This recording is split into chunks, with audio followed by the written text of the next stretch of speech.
누차 얘기하지만 자녀한테 금융 공부를 시키는데 내가 전문가만큼 알아야 된다고 굳이 생각하실 필요는 없습니다.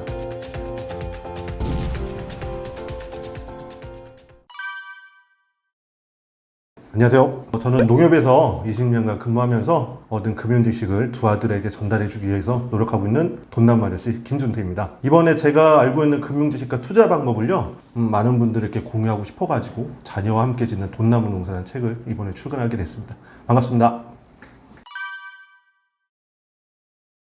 아이들한테 금융 공부를 왜 시켜야 되는지 생각해보면 간단한 것 같아요. 한 번은 저희 큰아들이 투장이었는지 엄마한테 숙제하던 중에 엄마 왜 공부를 해야 돼? 이렇게 물어보더라고요. 저희 집사람도 뭐 여태까지 배웠던 대로 그대로 정석적인 대답을 해줬던 것 같아요. 공부를 하고 좋은 대학을 가고 그래서 좋은 직장을 들어가야지만 편하게 살 수 있다. 이렇게 얘기를 하는 거를 듣고서 이 책을 쓰게 된 계기가 된 것 같습니다. 저도 단호하게 얘기 드리면 공부는 잘해야 됩니다. 어릴 때부터 인생의 선택지를 넓힐 수 있는 유일하게 할 수 있는 방법이 공부를 열심히 하는 거거든요. 근데 진짜 공부를 잘한다고 해가지고 좋은 직장을 들어갈 수 있고 그리고 좋은 직장을 들어간다 해도 잘 살 수가 있는지 이것들은 좀 의문사항인 것 같아요. 제가 여태까지 지금 한 20년 금융권에서 생활하고 있지만 17년 정도 대출 업무를 맡았는데 이렇게 심사를 하다 보면 말 그대로 공부 열심히 하셔서 금융 지식도 잘 이용하셔서 재산을 많이 늘리신 분도 있고 공부만 잘하셔서 그러시는지 재산 관리를 조금 어려워하셔서 좀 많이 실패하신 분도 계세요.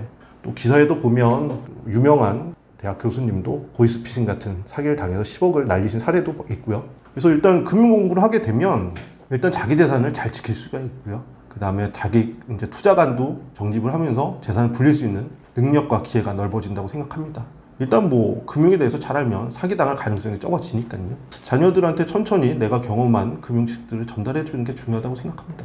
요즘에 유튜브 보면 이제 그 메리츠 자산운용에서 그 존리 대표님께서 많이 얘기하시잖아요. 그 사교육비가 너무 많다 우리나라는. 그거를 투자를 해줘라 이렇게 얘기하시는데 솔직히 이게 현실 불가능한 이야기죠. 솔직히 그 사교육비 자체가 어떻게 보면은 우리 아이들 미래를 위해서 드리는 비용인데 미래가 어떻게 될지도 모르는데 그 비용 자체를 줄일 수는 없으니까요.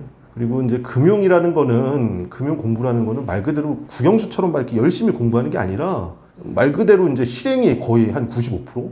지식은 한 5%라고 생각을 해요. 만약에 저축을 한다 그래도 머릿속으로만 생각하는 게 아니라 적금을 넣고 그 다음에 만기가 될 때까지 하는 게 가장 중요하기 때문에 저 같은 경우는 국영수 공부 열심히 하면서 동시에 금융 공부도 할 수 있다 이렇게 생각을 해요. 아이들 공부하는 시간에 투자를 해놓으면 돈은 알아서 불어나게 되니까 뭐 전문가처럼 그렇게 아실 필요도 없어요. 솔직히 은행 오셔서 적금 드시고 싶으시다 얘기하시면 적금 들으셔가지고 시간을 활용하시면 되고요. 어렵지 않습니다. 할 수 있으십니다. 네네. 제가 저희 기관을 이용해 주신 분들을 평가하는 건 조금 죄송한 일이긴 한데 단적인 예를 들어보면 고객님들께서 이제 어떤 경우가 있었냐면 저희가 예금 특판할 때가 있었어요. 그래서 어머님께서 이제 1억 원의 돈을 들고 저희 쪽에 오신 적이 한 번 있었습니다. 그래서 그때 당시에 적금 특판은 5% 했었고 정기예금은 4.5% 했던 기억이 나요. 근데 이 어머님께서 1억 원이니까 이건 정기예금을 드셔야 되거든요. 근데 오셔서 금리만 보시고 적금을 들겠다 이렇게 계속 주장을 해서 저희가 굉장히 좀 난감한 적이 있었어요. 그래서 설득을 시키고 뭐 예금 조회표, 뭐 이자 조회표 이런 거 다 뽑아서 드렸는데도 불구하고 너희들은 나한테 좀 다른 이야기를 하는 것 같다. 난 적금을 들고 싶다. 그럼 매달마다 1억이 입금이 가능하시냐 물어봐도 그건 아니다. 난 이자를 받으러 왔다. 이렇게 얘기하신 분도 있었고 주택을 구입하시는데 오셔서 한 4억, 5억 이렇게 대출 받으시는데 저희한테 항상 물어보시는 게 매달 얼마 갚아야 돼요? 매달 얼마 내야 돼? 이렇게 얘기하시는 분도 많으세요. 내 인생에 걸린 돈입니다. 그 돈은. 근데 매달 내가 얼마 갚을지도 모르고 그냥 난 대출 이만큼 받았으니까 됐어. 이러다 보니까 요즘에 뭐 영끌족들 이렇게 좀 많이 힘들어들 하는 거거든요. 그래서 어떤 분들은 잘 이용하기도 하지만 어떤 분들은 좀 많이 힘들어 하신다. 그 편차가 말 그대로 좀 진짜 극과 극에 나눠져 있기 때문에 좀 어떻게 뭐 어떤 분들은 잘 이용하신다고 봐야 되고 어떤 분들은 좀 많이 힘들어 하신다고 보는 게 맞는 것 같습니다. 네. 아이들한테 금융교육 같은 걸 하게 되면 뭐 저도 그렇게 훌륭하게 한 건 아니지만 일단은 돈을 통제를 하기 시작을 합니다. 저희 애들도 이제 할아버지 할머니한테 용돈 받으면 문방구 가서 맨날 장난감 다 사고 뭐 남은 돈 없고 편의점 가서 도시락 먹고 뭐 이렇게 해서 남은 돈 없고 그냥 그렇게 오기 일상이었거든요. 저희 집사람도 굉장히 힘들어 했었는데 집사람이랑 같이 한번 고민을 하다가 그러면 아이들이 용돈을 받게 되면 10%만 저축을 하고 나머지는 자유롭게 써보자. 왜 그러냐면 돈도 써봐야지만 쓰는 방법을 늘리기 때문에.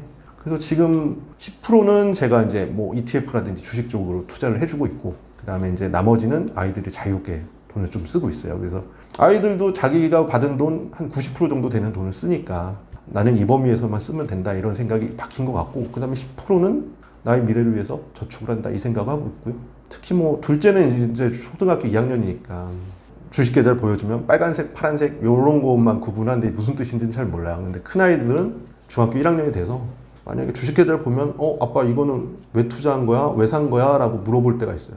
편하게 얘기를 해줍니다. 이거는 아빠는 미국 시장에 투자를 하기 위해서 이걸 샀어. 아니면 우리나라에 투자하기 위해서 이걸 샀어. 너가 만약에 아빠 나이가 되면 이게 아주 큰 돈이 될 거야. 이렇게 얘기하면서 아이들도 그러면 아빠랑 같이 오랫동안 기다려 볼게 이렇게 얘기를 해요. 그래서 금융교육을 하게 되면 인내심하고 통제력을 갖고 있다는 게 그게 아주 큰 장점인 것 같아요.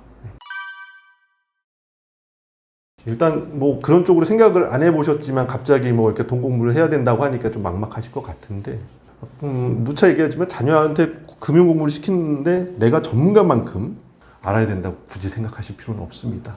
말 그대로 진짜 내 일상생활 자체가 다 금융이랑 연계가 된 거기 때문에 그 돈을 쓰는 거, 돈을 모으는 것 자체를 그냥 같이 하시면 될 것 같아요. 그래서 제가 항상 말씀드리는 게 요즘에는 은행에 아이들 보기가 너무 힘들어요. 은행에 안 오십니다. 옛날에는 솔직히 뭐 코로나 전에는 어린이집이라든지 유치원에서 통장에다가 이제 돈을 이렇게 10,000원, 5,000원, 뭐 1,000원 이렇게 해가지고 용돈 입금하는 체험 해준다 그래서 은행에 오기도 하셨는데, 확실히 이게 코로나 때문에 그러는 건지 아니면 은행에서 이제 대포 통장 관련돼서 이제 통장을 안 만들어 드리다 보니까 이게 없어진 건지 모르겠는데, 그런 기관에서도 아이들이 은행에 오는 행사가 없어졌고 부모님들도 좀 바쁘신지 그냥 본인이 직접 다 모든 업무들을 대행을 해주시더라고요.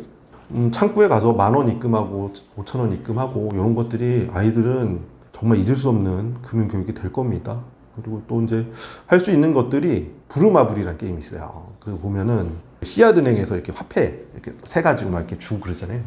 땅을 사가지고 뭐 땅 산 값 얼마 내고 뭐 건물 지면 얼마 내고 이러는데, 이런 것들 보면은 말 그대로 이제 자기가 산 땅이나 건물에 어떤 다른 플레이어가 이렇게 걸렸을 때 이용료를 받거나 아니면은 너무 부담되게 이렇게 뭐 땅이라든지 건물을 사면 나중에 사용료 내기가 벅차서 파산하게 되잖아요. 이런 것들 자체가 아주 사소하게 그냥 아이들한테 금융교육이 된다고 봐요. 그리고 저는 가급적이면 제가 금융기관에 다니지만 씨앗은행을 담당을 하지 않습니다. 애들 보고 직접 다 돈을 세고 계산해보고 얼마를 줘야 되는지 다 이렇게 한 번씩 만져보라고 얘기를 하기 때문에 그런 거 하나하나가 뭐 이렇게 다 금융교육이 될 수가 있으니까요. 너무 부담스러워 하실 필요 없고 시작이 절반이라고 생각합니다.